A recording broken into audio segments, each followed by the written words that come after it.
meantime, Manchester United have got a little bit more time because, of course, they've got until the end of the window, which is September 1st. I want to talk Manchester United with you, Dean. They've been linked with Gyokeres from Sporting. Would he be the answer for them? I think he could be. I think he's probably one of the best I've seen since Didier Drogba in terms of leading the line as a lone striker. It's such a difficult role. It's really changed over the last decade or so of what's required of you as an out-and-out striker on your own. Goals maybe haven't been as important to a lot of teams that play with that player. That player, has to create space for the wide players to be the threat. But what he brings is this incredible physicality, ridiculous work ethic, developed his game at Coventry, which I saw signs of him leading the line so well with a team that wasn't at the top of the league, by the way. And then he's gone to Portugal and he's been sensational. And he's at that age where he's just really starting to understand that role, probably now feels the stature that you maybe need to go to a club like Manchester United where the expectation is so big. I honestly think it could be perfect in terms of what they require from that player.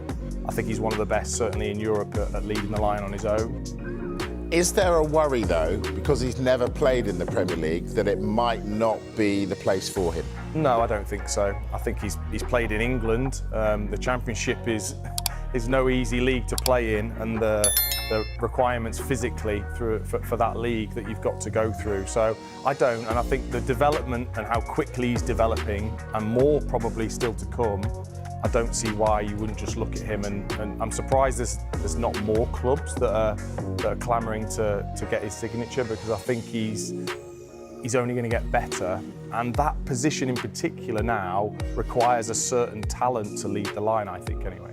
Dharmesh, when he played for Coventry, you could have got him for £21 million. Why didn't clubs come in? Is it just snobbishness?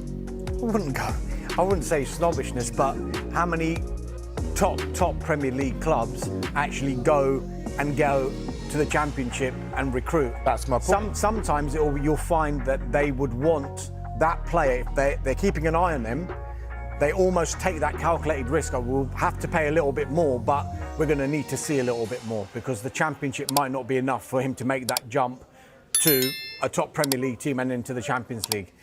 It's the Portuguese league, number one. His record has been incredible, but also you've got to remember that he was scoring goals in the Champions League, scored a hat-trick against Manchester City as well in the Champions League last season. So he has shown that he can do it at that level. And if you're looking at United in particular, clearly Ruben Amorim is a huge admirer of him. He's worked under Amorim before. He knows that formation. So for United, you're asking Dean the question, is he the answer?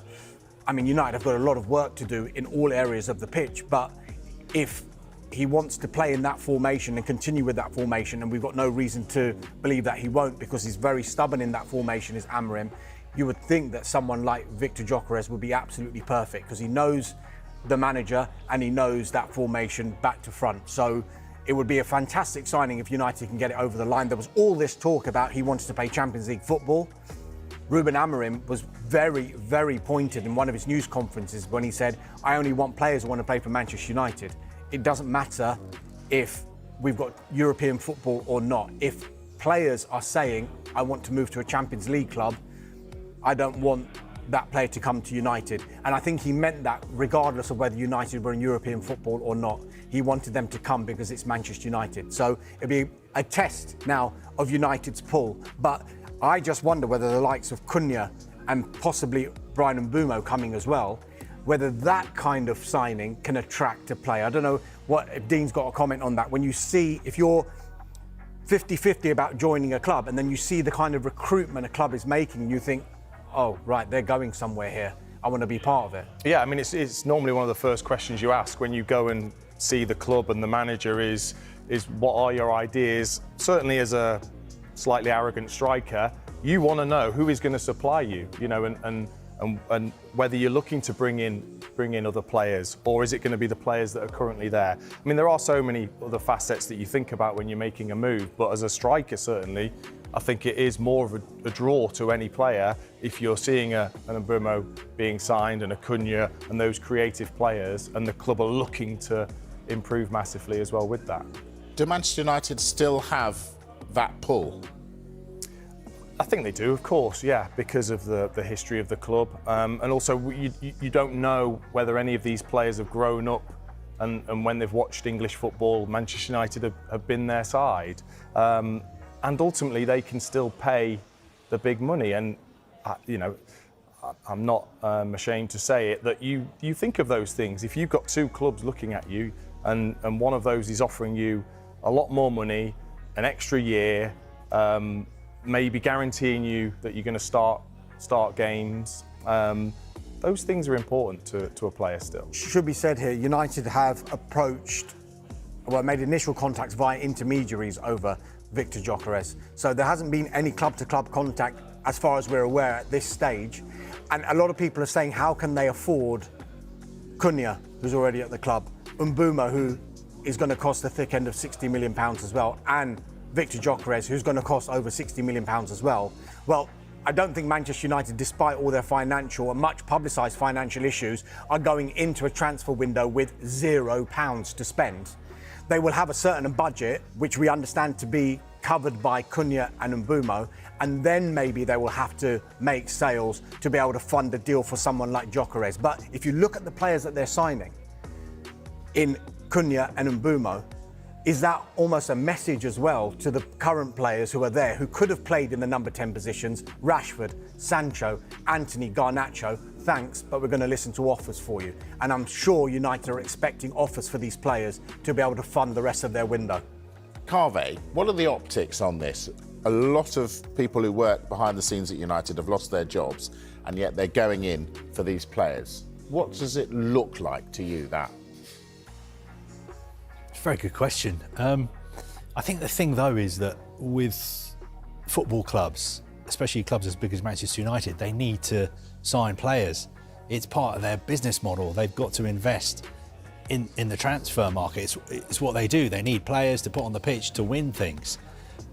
So if I was somebody who worked at Manchester United and I'd been made redundant after I'd worked there for decades and decades and decades, yes, I would have mixed feelings this summer when I see that they are spending millions and millions of pounds on new players. But that is the way the modern football business works. I think Ineos have gone into Manchester United and brought in management consultants, and they've been told that, look, these are the cuts you can make going forward. The club needs to be much more efficient, and to do that, we have to make these people redundant. It's really sad what's happening at Manchester United and what's been happening there for a long time. But Ineos feel they have a plan to make things better. It's going to take time. It's not going to take just one window, but they believe that they're on the right track. And if you're a United fan, I suppose you've got no option but to put your faith in them. Dean, how long has Amorim got, do you think, to turn things around? I think a lot does depend on the recruitment, the ins and outs, because it's clear that he's trying to fight against certain players being at the club and wanting to change that playing squad to suit his style.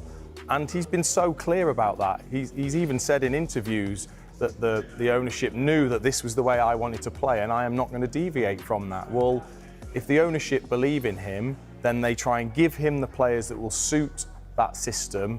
Then if we all see that and we see the players that have come in that he can use in that system, then, after 3 or 4 months, if you're seeing nothing at all when you've spent that money and helped the manager, then of course the pressure's going to be on because of the expectation of the football club, and he'll know that, though. That is how long they have got in the first window of the summer. Talk Victor Gyokeres. Lots of talk that the league in Portugal not as strong as others. Is he the answer for Manchester United?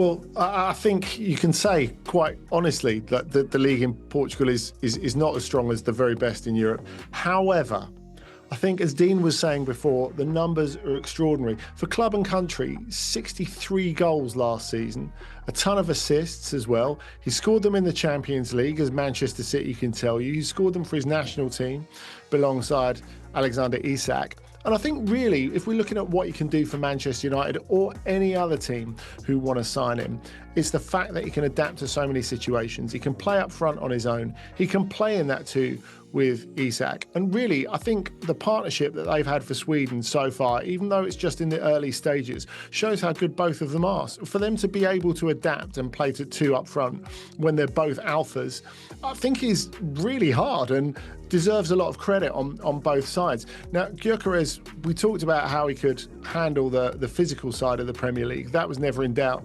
Technically, he's developed so much.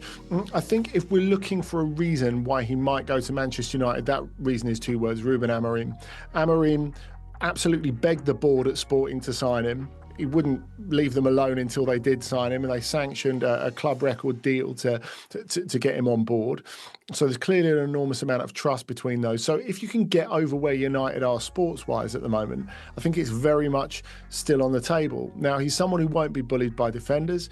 He can hold it up. He can run the channels. He's good finishing it with in front of him. He scores all types of goals with both feet, and he's got enormous confidence. And if he was going to Manchester United, he would be playing for a coach who he knows has turned him into a superstar. Yeah, we compared his figures with Benjamin Sesko's, and Sesko's paled in comparison. Are Arsenal, who are chasing Sesko, are they looking at the right player? I think that's a really good question. If I was in their position, I would be going for Gyokeres every day of the week. He's more developed. There's no doubt about that. Now, Arsenal like to do things differently. We know that. And Šeško has made sense for them for a long time. If you're looking at someone who's going to fit immediately, he's of such a high technical level. And when he was compared, as he inevitably was, after succeeding him at RB Salzburg to Erling Haaland, there was no comparison. Firstly, because Šeško was far more useful without the ball and far more useful outside the penalty box, but also because he's nowhere near the goal scorer of Erling Haaland. And will he ever be? I think is the question you have to ask. Now, he has improved his goal scoring this season, got 20 for Leipzig in all competitions. And of course, we know the Bundesliga is a really good competition. But we're looking at someone who's improving as a goal scorer. And that's, I guess, someone you would put in the same bracket, even though they're very different types of forward players. Bradley Barcola, for example, who PSG believe at some point will score them 30 goals. Manchester United are seriously interested in Victor Gyokeres, the powerful striker from Sporting CP, who previously thrived under Ruben Amorim. Gyokeres is praised for his physical presence, tireless work rate, and ability to lead the line on his own. Rare qualities in today's game. With a strong goal-scoring record in both domestic and European competitions, and clear tactical understanding of Amorim's system, he's seen as an ideal fit for United's rebuild. Despite his high price tag and the need to make sales to fund the move, signing Gyokeres could be a pivotal step in Amorim's project at Old Trafford.